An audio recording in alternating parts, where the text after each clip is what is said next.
నమస్తే అండి. ఈ వీడియో సంథింగ్ స్పెషల్. నేను ఇప్పుడు మ్యూజిషియన్ వీణా శ్రీవాణి కింద ఈ వీడియో చేయట్లేదు. ఒక సీనియర్ మీడియా పర్సన్, ఒక జర్నలిస్ట్ గా ఈ వీడియో చేస్తున్నాను. బికాస్ నేను సీనియర్ మీడియా పర్సన్ అని చెప్పుకోవటానికి ఒక పర్ఫెక్ట్ ఎలిజిబుల్ పర్సన్ ని. ఎందుకంటే ఇప్పుడున్న మీడియాలో, మన తెలుగు మీడియాలో సో కాల్డ్ పెద్ద పెద్ద ఛానల్స్ లో పనిచేస్తున్న వాళ్ళందరూ నాతో పాటు ఏళ్ల తరపడి వేల ఎపిసోడ్లు చేసిన వాళ్ళు కూడా దాంట్లో ఉన్నారు. అఫ్ కోర్స్ ఆ టాపిక్ పక్కన పెడితే ఈ వీడియో చేయటానికి రీజన్ ఏంటంటే, మీడియా, మా అసోసియేషన్ కంప్లైంట్స్. ఇవాళ నాకు ఇందాక ఒక జర్నలిస్ట్, ఒక పెద్ద ఛానల్లో పనిచేసే ఆయన, నాకు ఆప్తులు, ఒక పోస్ట్ పంపించారు. ఫలానా సో కాల్డ్ ఆస్ట్రాలజర్ మీద ఇలా ఏదో ఎవరికో కంప్లైంట్ ఇచ్చారు, ఎందుకంటే నాగ చైతన్య సమంత గురించి ఏదో చెప్పారు. ఇక్కడ నేను ఒక జర్నలిస్ట్ గా మాట్లాడుతున్నాను. ఓకే, మా జర్నలిస్టుల్లోనే ఒక జర్నలిస్ట్, నా కొలీగ్ అనుకుందాం, పంపించారు. అంటే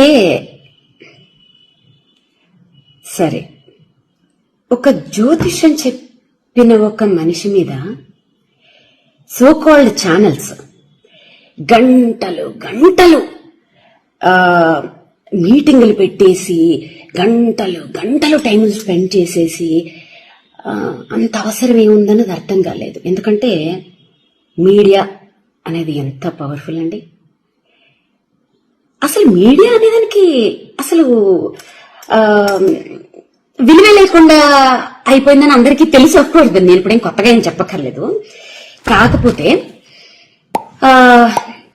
ఒకప్పుడు, అంటే నేను పనిచేసిన టైంలో జర్నలిస్ట్ అని చెప్పుకోవాలంటే ఖచ్చితంగా జర్నలిజం పాస్ అయి ఉంటేనే జర్నలిస్ట్ అని చెప్పుకోవచ్చు. ఇప్పుడు ఒక 2 ఇంటర్వ్యూలు చేసేస్తే చాలు జర్నలిస్ట్లే. ఆ లెక్కను చూసుకుంటే నేను సూపర్ జర్నలిస్టులు. ఎందుకంటే వందల ఇంటర్వ్యూలు తీసేసుకున్నాను, వేల ఎపిసోడ్లు చేసేసాను. సో కాబట్టి ఈ జర్నలిస్టులందరూ నా కొలీగ్స్ జర్నలిస్టులు. ఇప్పుడు స్ట్రైట్ ఫార్వర్డ్ గా అడుగుతున్నాను. ఈ పలానా జ్యోతిష్యం చెప్పారు, పలానా వాడెవడో టమాటా కూరలో ఉప్పు ఎక్కువ వేసాడు, ఇంకెవడో ఏదో చేశాడు, ఇది పక్కన పెడితే నేను పేర్లు తీయకూడదు అనుకుంటున్నాను, కానీ తీస్తున్నాను.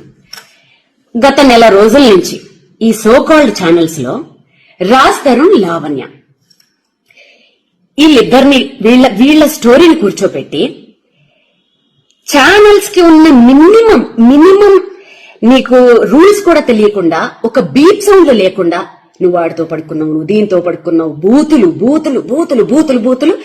ఇంకొకటి ఏంటంటే, ఒక ఛానల్ అయిపోయిన వెంటనే బయట చెప్పుకుంటే సిగ్గిపోతుంది. ఒక పెద్ద శాటిలైట్ ఛానల్స్ కూడా, రండి మేడం మా ఛానల్ కి రండి మేడం, మీకు న్యాయం చేస్తాం. ఏం చేస్తారు? అదేదో సినిమాలో లాగా పోరాడతాం అంటే ఏం ఆడతారు అన్నట్టు వాళ్ళకి న్యాయం మీరు ఏం చేస్తారు? మీకు రేటింగుల కోసం కదా. పోనీ వాళ్ళు బూతులు మాట్లాడుతున్నారా? కాదు. ఒక పిల్ల వచ్చి కూర్చుని ఇంకో పిల్ల జీవితాన్ని లాగేస్తుంది దాంట్లోకి. ఆ పిల్ల పడుకుంది, ఈ పిల్ల పడుకుంది. వాళ్ళకి పర్సనల్ లైఫ్ ఉండవా? వాళ్ళకి మొగుళ్ళు పిల్లలు లేరా?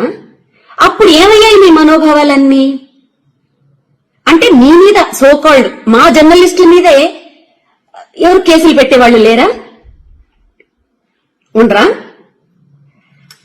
సో ఇది ఎవరు ఆలోచించుకోవాలి చెప్పినా? ఆడియన్స్, మెయిన్ గా యూత్ ఆలోచించుకోవాలి. ఒక శాటిలైట్ ఛానల్ 24 hours లో విద్యార్థుల నోటిఫికేషన్స్ కోసం గాని, ఉద్యోగాల కోసం గాని, రైతుల ప్రాబ్లమ్స్ కోసం గాని, ఆడవాళ్ల సెక్యూరిటీల కోసం గాని, ఇంకా దేని గురించి గాని అట్లీస్ట్ ½ an hour అయినా ప్రచారం చేస్తున్నాయండి. ½ an hour. సో మీకు ఒక విషయం, దీంట్లో మీకొక ఇంట్రెస్టింగ్ టాపిక్ చెప్తాను. మా జర్నలిస్టులలో, మా కొలీగ్స్ లో ఒక్క జర్నలిస్ట్ ని మీరేమన్నా అని చూడండి, తేనెటీగ మీద రాయి పడితే ఎలా ఉంటుంది తెలుసా? అలా వచ్చేస్తారు. ఆ యూనిటీ మీలో ఉండాలి. ఓకే, సో కాల్డ్ ఈ మధ్య జర్నలిస్టులు ఎలా తయారయ్యారంటే, క్వశ్చన్లు అడుగుతుంటే కూడా అది క్వశ్చన్ లాగా అనిపిస్తలేవు, నాకు ఇంట్రాగేషన్ లాగా అనిపిస్తుంది. అన్నా ఎందుకన్నా ఆ రేంజ్ లో అలగాలి? మామూలుగా అడగచ్చు కదా క్వశ్చన్లు.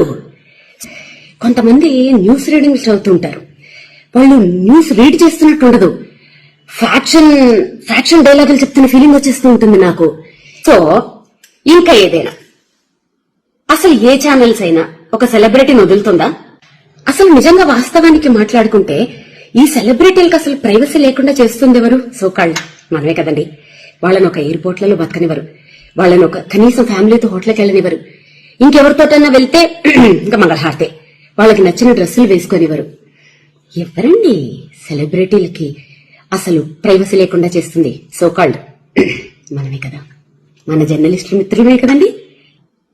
ఏదైనా చిన్నది ఇష్యూ వస్తే అసలు ప్రూవ్ అవ్వవు, చిన్నది వస్తే చాలు. మొన్న నిహారిక అమ్మాయి చెప్తుంటే నాకే బాధేసింది. కెమెరామెన్లు వాళ్ళ పెరట్లోంచి గోడలు కూడా దూకేసి అసలు స్నానాలు చేయకుండా మొహాలు గడకుండా 4-5 రోజులు వాళ్ళ కొంపల ముందు దేకేసి వాళ్ళ బయటల కోసం వాళ్ళు దొంగతనంగా వాళ్ళని షూట్ చేసేయడానికి. ఏ ఎందుకంత దిగజారిపోవాలి మీడియా అంటే అదా? ఆఫ్టర్ కరోనా ఏమైపోయిందంటే ప్రతి ఒక్కళ్ళకు కుటీర పరిశ్రమను పెట్టేసుకుంటున్నారు. ఆ కుటీర పరిశ్రమలు ఎంత దారుణంగా ఉంటున్నాయి అంటే, ప్రధానమంత్రి మోడీని మొదలు పెట్టుకుంటే, కొండ మీద వెంకటేశ్వర స్వామిని మొదలు పెట్టుకుంటే, ఒక జీసస్ వల్ల దేవుడు దెయ్యం ఏమీ లేదు. ఎవరిని పడితే వాడు వాడిని బూతులు తిట్టుకోను, వాడు వీడి బూతులు తిట్టేసుకోను. ఇది మనకి ఆర్టికల్ 19A ఇచ్చిన ఒక వరం. ఇక్కడ ఏంటంటే జోకు, ఒకళ్ళ మీద ఒకళ్ళు కేసులు వీటి మీద ఏం పనిచేయవు. అలా పెట్టదలుచుకుంటే ఎన్నో పెట్టచ్చు. సో ఇవాళ పొద్దుట మంచు విష్ణు అన్న ఫోన్ చేసి చాలా మర్యాదగా ఎంత చక్క పద్ధతిగా మాట్లాడాడు పాపం అతను.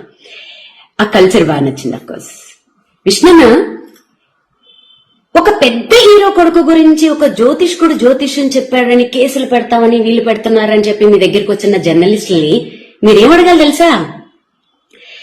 100 మంది ఒక్క సినిమా మీద 100 కుటుంబాలు ఆధారపడి ఉంటాయి. ఓకేనా? ఆ 100 కుటుంబాలని ఒక్క రివ్యూ తోటి సంకనాకి పెంచేస్తున్నారు చూశారు. ఆ రివ్యూవర్లని ఏం చెయ్యాలి ఫస్ట్ అది ఆలోచించండి. దాంట్లో మా జర్నలిస్టులు కూడా ఉండొచ్చు, తప్పేం లేదు. ఎవరినన్నా ఏమైనా చేసి పర్వాలేదు. మరి 100 మంది పనిచేస్తున్న ఆ సంస్థలు మీ రోడ్ల మీదకి తెచ్చేస్తున్న ఫలానా ఈ రివ్యూవర్ల మీద మరి మీరేమి యాక్షన్ తీసుకోరా? అంటే ఆ రివ్యూస్ ఇచ్చే వాళ్లలోనే మా జర్నలిస్టులే ఉన్నారని చెప్పి మీరు ఆలోచిస్తున్నారా? అంటే జర్నలిస్టుల మీద కేసులు పెట్టే వాళ్ళు ఎవరు లేరా? పెట్టకూడదా? జర్నలిస్టులు ఏమైనా దేవుళ్ళా? తప్పు చేస్తే ఎవరి మీద ఎవరైనా కేసులు పెట్టచ్చు. కాకపోతే ఏంటంటే గొంగళి పురుగుల్లో అన్నం తింటూ వెంట్రుకను చూసి అసహించుకున్నారట. అలా ఉంది మా జర్నలిస్టుల కథ. మీరు చేసేదే పనులు, ఒక్కొక్క ఛానల్ ఒక్కొక్క పార్టీకి అంకితాలు, పొద్దున్న లేస్తే అవి తప్ప ఇంకో పనులు ఉండవు. ఏమైనా టాపిక్లు డీవియేట్ చేయాలంటే ఇట్లా ఫలానా పంతులు అట్లా చెప్పాడు, వీడు ఉప్పులో కారం ఎక్కువ వేశాడు, ఆమెవరో 2వ పెళ్ళాన్ని ఉంచుకున్నారు, వీళ్ళెవరో ఇంకొక సారీ ఇలా మాట్లాడుతుంది ఏమనుకోకండి, ఎందుకంటే పెద్ద ఛానల్స్ డీపులు లేవు నాకెందుకు ఇంకా.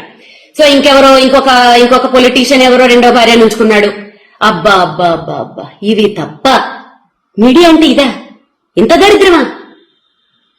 సో ఫైనల్ గా నేనేం చెప్తున్నానంటే, యూత్ మారండి. వాళ్ళు ఏమంటారు తెలుసా మీడియా వాళ్ళు? మంచి వీడియోలు పెడితే అసలు ఎవడో చూడట్లేదండి అని మీకే ఇస్తున్నారు. పోరాడండి, హ్యాష్ ట్యాగులు పెట్టండి పెద్ద పెద్ద ఛానల్స్ కి. మాకు ఈ చెత్త ప్రోగ్రాంలు వద్దు, ఉపయోగపడే ప్రోగ్రాంలు వేయండి.